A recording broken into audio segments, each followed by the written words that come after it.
आने वाली हलवा की ये रेसिपी हम आपके साथ शेयर कर रहे हैं। तो ये हमारे पास 2 किलो गाजर है जिसको हमने अच्छे से चीर के और काट दिए हैं, ठीक है। यहाँ इसमें हमारे पास कुल्ला दूध जो है वो 1.5 किलो है, बाकी डब्बे का इस्तेमाल करेंगे और ये एवरीडे खुश्क दूध हमारे पास है। अब अगर किसी को शुगर का मरीज़ हो तो उसके लिए यहाँ पर ये स्टीविया ये चीनी के मुकाबले में इस्तेमाल होती हैं, तो वो ये डाल लेगा।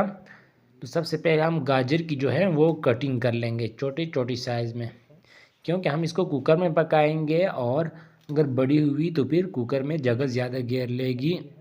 तो लो जी, हमने काट लिए हैं। अब प्रेशर कुकर लेकर उसमें सारे गाजर हम डाल लेंगे।